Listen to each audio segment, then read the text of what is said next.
Ouça agora a palavra do pastor.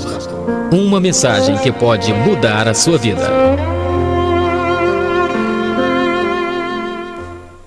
Amados, a mensagem é a palavra de Deus, que pode mudar as nossas vidas. Somente Ele muda, transforma nossas vidas, não é? Então, amados, nesse momento, Atos capítulo 12, verso 5, vamos de palavras, aprender mais e mais da palavra de Deus. Eu fico feliz quando eu estou com vocês, porque nós aprendemos juntos. Atos capítulo 12, verso 5, a palavra do Senhor diz assim: Pedro então, ficou detido na prisão, mas a igreja orava intensamente a Deus por ele. Queridos, no capítulo 12 do livro de Atos, as coisas estavam ficando pretas para a igreja. Tiago, ele foi executado e Pedro foi preso pelo rei Herodes. Ele seria morto em seguida. Mas então nós lemos que a igreja orava intensamente a Deus por ele, no versículo 5. A igreja, amados, levou isso a sério e começou a orar. Então Deus enviou um anjo para libertar Pedro da prisão. E a história teve um final feliz. Amados, vejam só.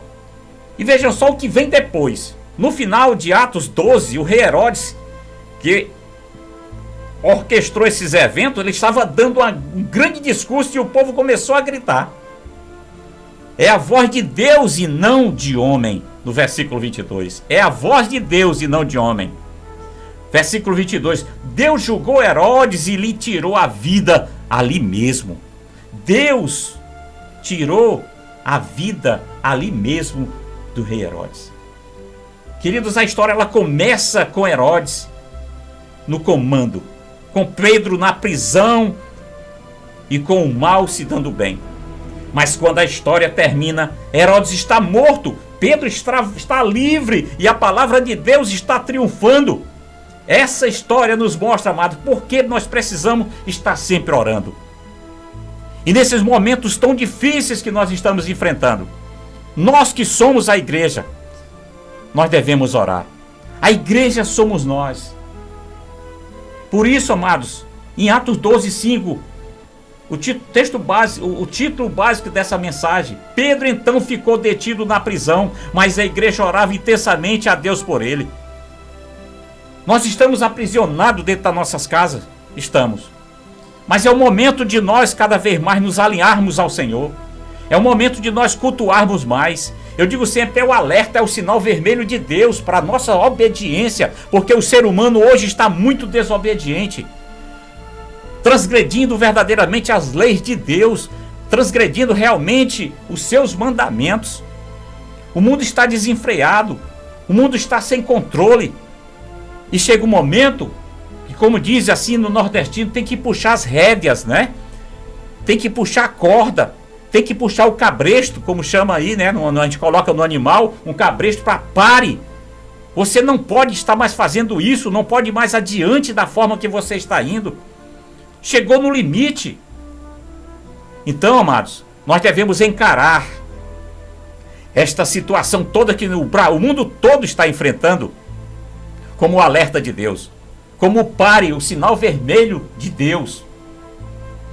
Quando um guarda de trânsito, eu vou aqui fazer uma analogia, quando um guarda de trânsito está controlando o trânsito sem o semáforo vermelho, ele está parado numa esquina, num cruzamento, e nós vimos do carro, ou mesmo a pé, ele levanta a mão. O que quer dizer aquela mão levantada? É o pare, não siga, obedeça. Se você desobedecer uma ordem, e principalmente essa ordem vindo do Senhor, nosso Deus, muitas coisas acontecem, e é o que está acontecendo.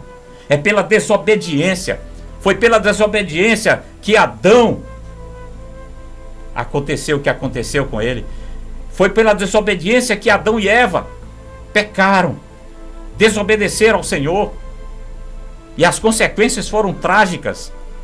Mas nós devemos, amados, olhar para Deus e dizer: Senhor, tem misericórdia de mim. Senhor, tem misericórdia do teu povo. Tem misericórdia da cidade de Manaus. Senhor, tem misericórdia desse país chamado Brasil. Tem misericórdia de todas as nações, Senhor. O que nós devemos fazer, amados, é exatamente isso. Não dizer que a coisa está preta. Esse título dessa mensagem eu botei assim, exclusivamente só para poder a gente chamar mais atenção.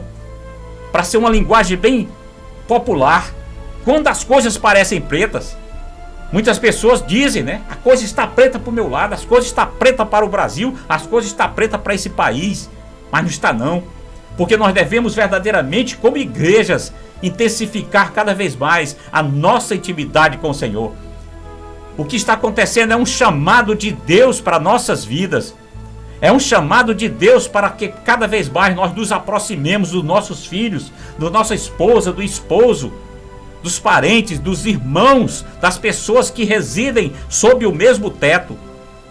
Entre para o seu quarto. Fale com o Pai. Senhor, eu sei que tudo está acontecendo por teu conhecimento, por tua ordenança. Não é por acaso. Não cai uma folha de uma árvore sem a permissão de Deus. Não cai um fio do nosso cabelo sem a permissão do nosso Deus. Então, amados, encare esta situação. Devemos encarar. Como nós devemos encarar? Aceitar. Aceitar? É duro aceitar? É. Mas antes, amados, antes de que tudo, nós devemos falar com o Pai. Quando eu digo aceitar, exatamente é obedecer a Deus. Não murmurar. Muitas pessoas por aí podem até estar dizendo: cadê o Deus? Cadê Deus? Né? Com heresia.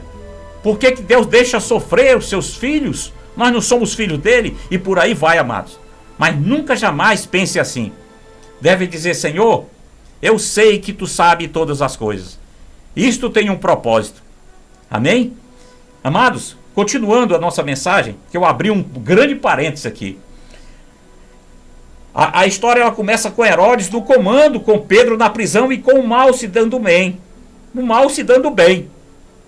Mas quando a história termina, Herodes está morto, Pedro está livre e a palavra de Deus está triunfando, essa história nos mostra por que precisamos estar sempre orando.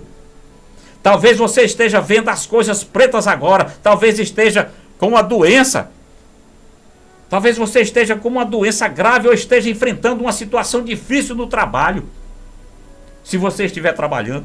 Talvez haja um problema em sua família. Talvez as coisas tenham ido de mal a pior e você não sabia o que fazer, não sabe o que fazer. Ore por isso. Faça com que seus amigos cristãos orem com você por isso. Traga a situação diante do Senhor, apresente o Senhor, porque com Deus tudo é possível. A palavra do Senhor diz: tudo é possível àquele que crê, e se crês verás a glória de Deus. Deus pode tomar situações impossíveis e transformá-las para a sua glória. Deus, ele pode tornar situações, tomar também impossíveis e transformá-las para a sua glória. Quer ver outra história interessante? No início do livro de Esté, as coisas pareciam sombrias também. Havia um rei indiferente, um sujeito perverso chamado Ramã, e uma população judia paralisada pelo medo, amados. Mas o povo orou e Deus fez o quê? Deus interveio. Como a história termina? Os judeus foram, sabe o quê? Salvos, e Amã literalmente enforcado na sua própria corda. Oh, louvado seja o nome do Senhor. Amados, é assim. Amados, é dessa forma. Lembre-se, as coisas só acabam quando terminam. As coisas só acabam quando terminam. Quando diz assim: Pedro então ficou detido na prisão, mas a igreja orava intensamente a Deus por ele. Você está orando pelo seu próximo? Você está orando pelo seu irmão? Você está orando, apresentando somente a sua vida? Amados, quando nós oramos, quando nós falamos com Deus, nós devemos apresentar todos os nossos amados irmãos, indistintamente. É como eu começo aqui, eu faço a oração, agradecendo a Deus de um modo geral, pedindo a Deus para que Deus abençoe todos, independentemente de ser ouvintes desta rádio, todos os nossos amados irmãos. Amém? Pense nisso.